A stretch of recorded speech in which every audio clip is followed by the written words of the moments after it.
साधक मित्रों, ज्ञान कक्ष में आपका स्वागत, अभिनंदन।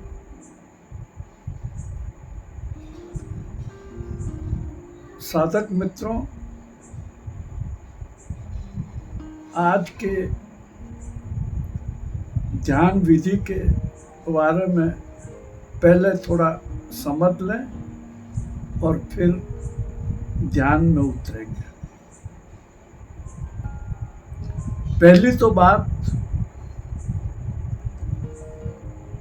जितने भी ध्यान की विधियां हैं वो प्राकृतिक नहीं है। वो जितने भी विधियां हैं वो सब मनुष्यों के द्वारा अपने पर की गई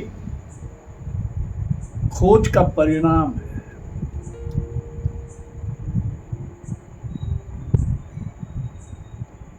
इसलिए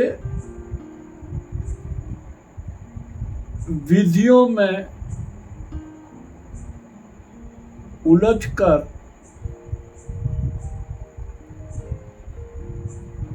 अपने को यंत्रवत न करें। आज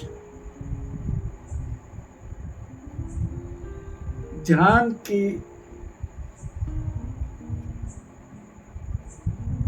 का एक प्रयोग हम करेंगे।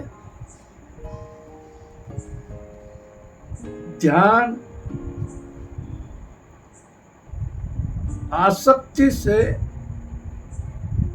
अनासक्ति की यात्रा है।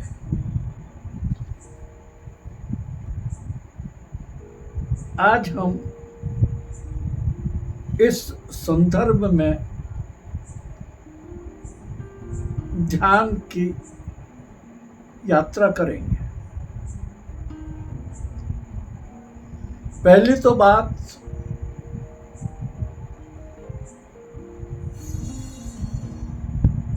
ध्यान क्यों?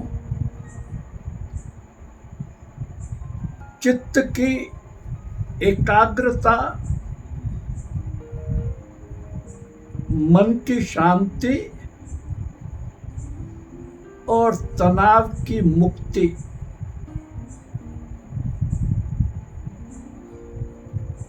ध्यान का परिणाम है।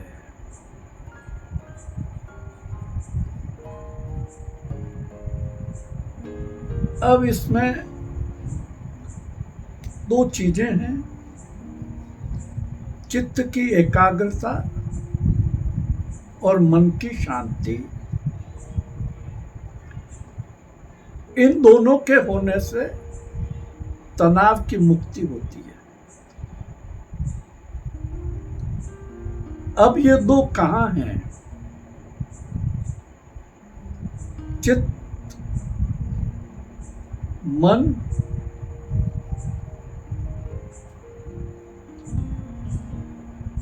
इस शरीर के अवयव हैं। तो शरीर है तो चित्त है और मन है तो तनाव है।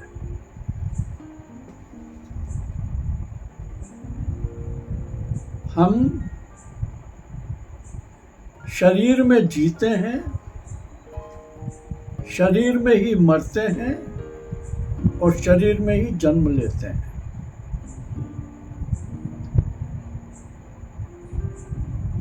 और इस कारण हम शरीर को ही सब कुछ मानते हैं, जानते हैं कि मैं शरीर हूं।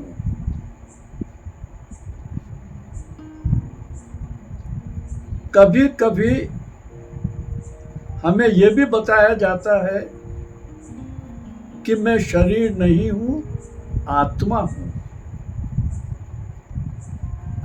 पर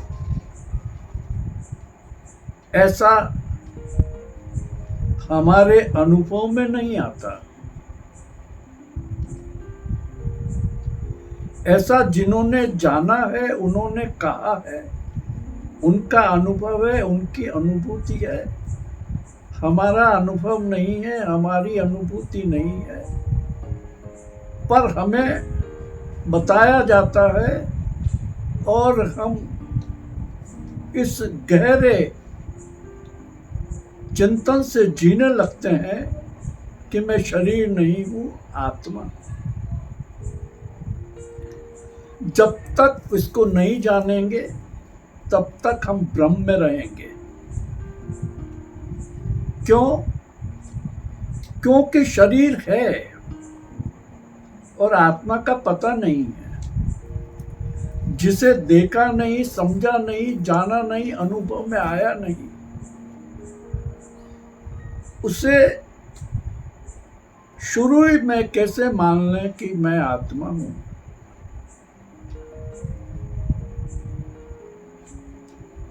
तो अभी जो हम हैं वो मैं शरीर हूं।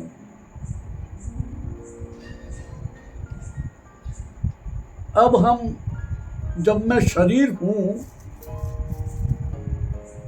तो फिर मैं मरण धर्मा भी हूं, मरता भी हूं, जर्जर भी होता हूं।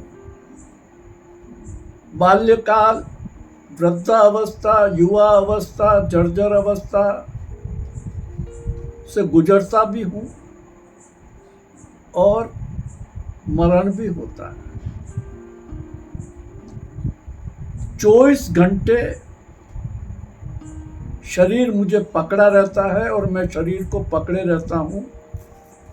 सारी क्रियाएं शरीर से होती हैं, इंद्रियों से होती है, मन से होती है, और इस कारण मैं शरीर के प्रति आसक्त होता हूं। सबसे पहली मेरी आसक्ति है मेरा शरीर। मैं शरीर के बंधन में हूं और शरीर मेरी सीमा है। मैं शरीर की सीमा में बंधा हुआ हूं।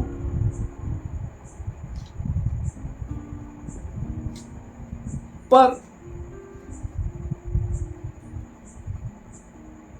जो साधक ध्यान में उतरते हैं, उन्हें ये स्वयं के द्वारा प्रयोग करने से ऐसा आभास होता है कि शरीर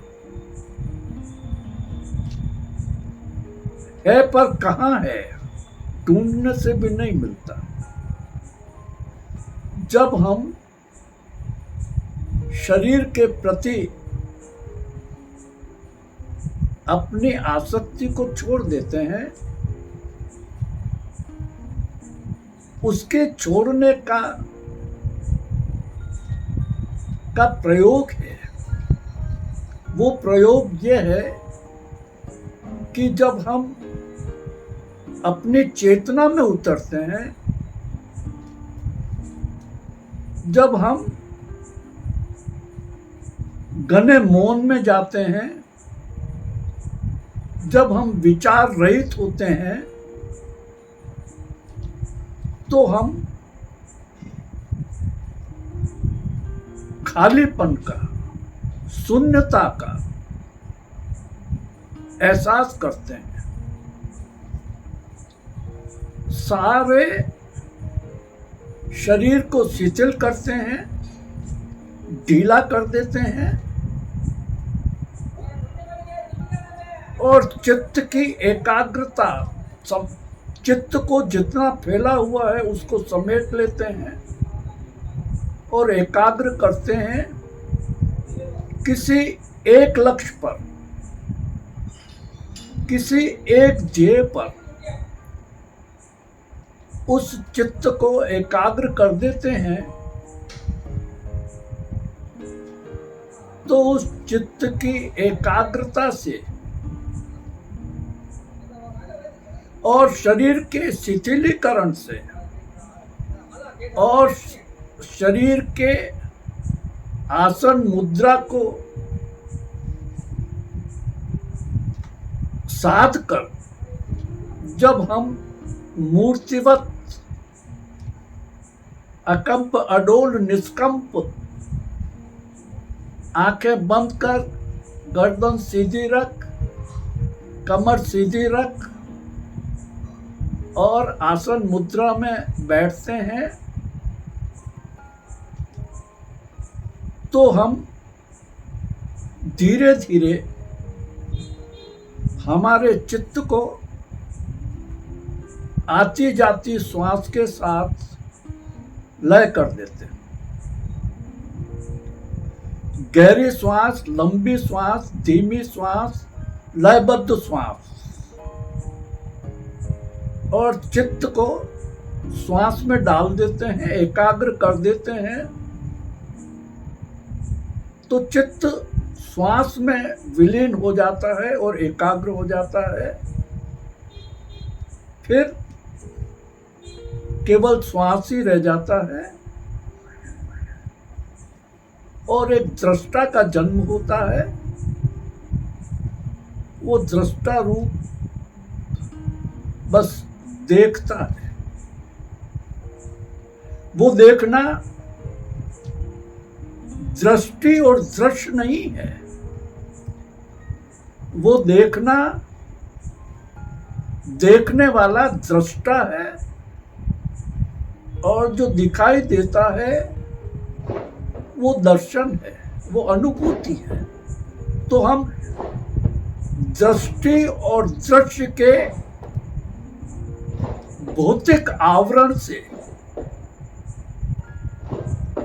ध्यान के इस मौन, निशब्द, चुप चुप, एकाग्र, शांत भाव से श्वास की निगरानी करते हैं तो हम दृष्टा भाव में आते हैं और दृष्टा भाव से दर्शन का जन्म होता है। दर्शन है चेतना की अनुभूति, एक दीप्यमान ऊर्जा का दर्शन, स्पंदन, कंपन, तरंगित, आह्लादित, परिपूर्ण आनंद।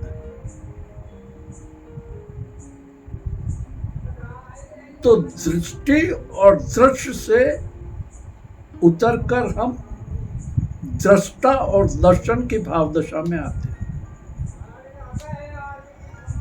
जो ही हम दृष्टा और दर्शन की भाव दशा में आते हैं तो शरीर कहीं रह जाता है। शरीर के प्रति हम अनासक्त हो जाते हैं। जो 24 घंटे शरीर हमें पकड़ा रहता है, हम शरीर को पकड़े रहते हैं। शरीर की और मन की सीमाओं में बंधे रहते हैं। जो ही हम दृष्टा और दर्शन में उतरते हैं तो हम असीम हो जाते हैं। फिर हम शरीर की आसक्ति में नहीं रहते, अनासक्त हो जाते हैं, फैल जाते हैं, असीम हो जाते हैं और मैं शरीर हूं का भाव छूटकर मैं सर्वत्र हूं, इस भाव दशा में आते हैं।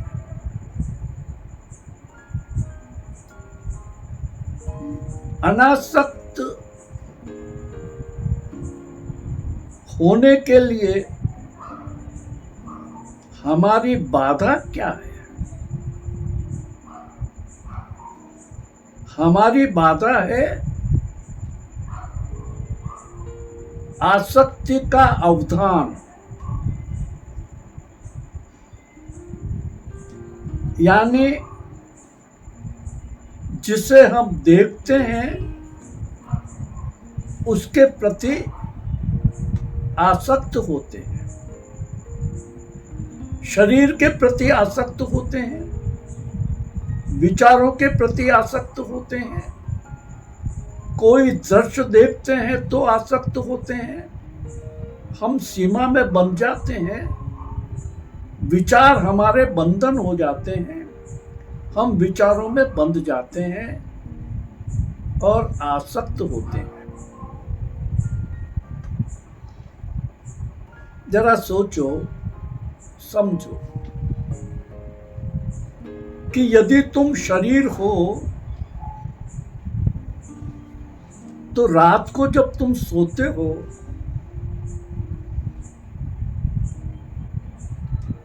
तो तुम शरीर के प्रति आसक्त होते हो क्या? तुम्हें शरीर का पता होता है क्या? इसी तरह ध्यान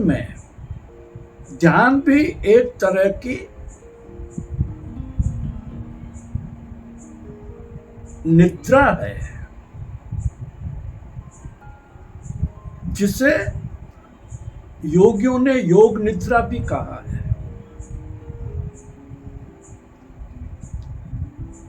उस स्थिति में शरीर होते हुए भी तुम समग्र हो जाते हो, सर्वत्र हो जाते हो, शरीर के प्रति अनासक्त हो जाते हो, तुम विचारों के बंधन से मुक्त होते हो, तुम शरीर की सीमा के पार चले जाते हो, तुम सर्वत्र हो जाते हो, तुम बंधे हुए नहीं रहते, तुम सीमा में नहीं रहते, तुम सब में होते हो और सब तुम्हारे में होता है। अब होता भी है और नहीं भी होता है। कुछ ध्यानियों ने ध्यान की परिपूर्णता में नहीं होने का आभास भी किया है और कुछ ने सर्वत्र होने का आभास भी किया है। दोनों ही अवस्था में उपलब्ध हो सकते हो। जब तुम दृष्टा होते हो और दर्शन होता है तो तुम जो अनुभव तुम्हारा होता है वो तुम्हारे भीतर का अनुभव है, वो तुम्हारे कारण शरीर का अनुभव है।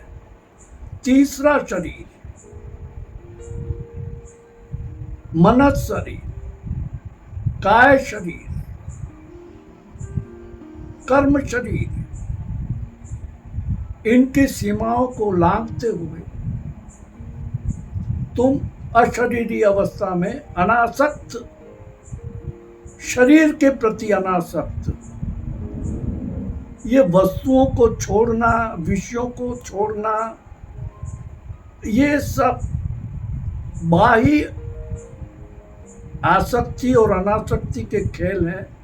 पदार्थ, विषय, वस्तुओं की आसक्ति और अनासक्ति है नहीं। यहाँ हम जो प्रयोग कर रहे हैं वो प्रयोग है, वो प्रयोग शुरू होता है शरीर के प्रति अनासक्त हो। तुम शरीर के प्रति अनासक्त हो जाओगे तो तुम सर्वत्र हो जाओगे। जब तुम मन के विचारों के प्रति, अब या तो तुम मन के विचारों को इतना विस्तार दे दो कि विचारों को स्वतंत्र कर दो, विचारों के साथ तुम मत बंधो। एक स्थिति विचारों को स्वतंत्र कर देने के साथ है कि तुम विचारों के प्रति अनासक्त हो जाओ। दूसरी विधि है कि तुम मन को इतना सूक्ष्म कर दो, क्योंकि मन के दो रूप हैं, एक बाह्य रूप है, एक आंतरिक रूप है। आंतरिक रूप है मन का सूक्ष्म कर देना। तो मन को इतना सूक्ष्म कर दो कि तुम विचार शून्य हो जाओगे। तो तुम शरीर के धरातल पर और मन के धरातल पर आसक्ति से छलांग लगाकर अनासक्त हो जाओगे। अब फिर मन में भाव गहरा होता जाएगा कि मैं शरीर नहीं हूं, शरीर मेरा नहीं है। बस इससे आगे कुछ नहीं करना है। बाकी जो होता है वो अनुभव में आएगा। अभी तुम्हारे ध्यान साधना में बस इसी को, ये जो तुम्हारा अवधान है, आसक्ति के प्रति तुम्हारा अवधान है, उस अवधान को छोड़ो। अवधान बाधा है, अवधान बंधन है।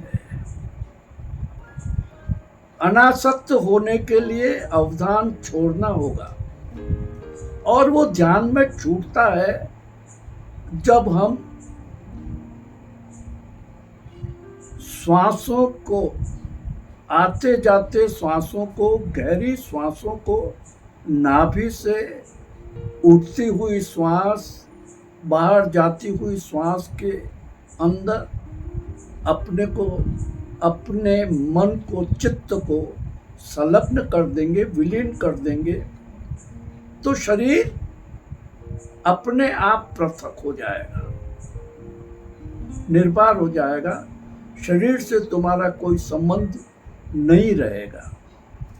धीरे धीरे ध्यान जब गहरा सस्ता चला जाएगा तो तुम्हारी दृष्टि दृष्टा में बदल जाएगी, तुम्हारा दृश्य दर्शन में बदल जाएगा।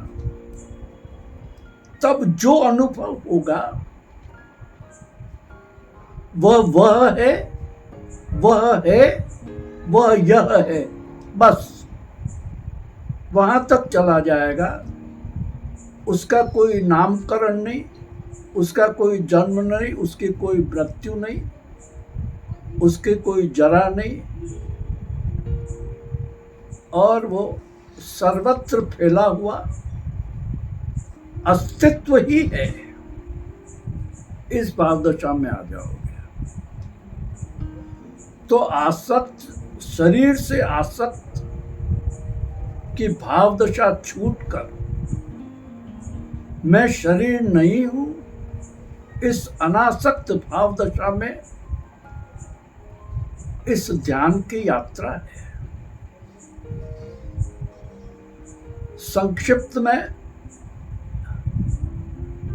समझने के लिए, ध्यान साधकों को समझने के लिए संक्षिप्त में इस प्रयोग का आपको बताया गया है। इसका विस्तार ध्यान शिविर में, इसकी प्रतीति, इसका अनुभव पूरी विधि के साथ किया जा सकता है। इसे पूर्णतया नहीं, पर कुछ इस तरह भी कह सकते हैं कि कायोत्सर्ग भी एक आसक्ति से अनासक्ति की यात्रा का, ध्यान यात्रा का एक भाग है, पूर्ण नहीं है। आसक्ति से अनासक्ति से पूर्णतया तुम शरीर की सीमा से, शरीर के बंधन से अनासक्त भाव में आ जाओगे और अपने को पृथक, शरीर से पृथक, सर्वत्र फैला हुआ, सब में हो, सब तुम्हारे में है, ऐसा भाव आएगा। तो साधक मित्रों, अब इस प्रयोग को थोड़ा हमने समझने की कोशिश की है, अब इसको यहीं विराम देते हैं। बहुत बहुत आभार, धन्यवाद। सब आनंद में रहें, स्वस्थ रहें, मस्त रहें, तंदुरुस्त रहें और अपने ध्यान साधना को गहरा करते रहें। इसी भावों के साथ पुनः धन्यवाद।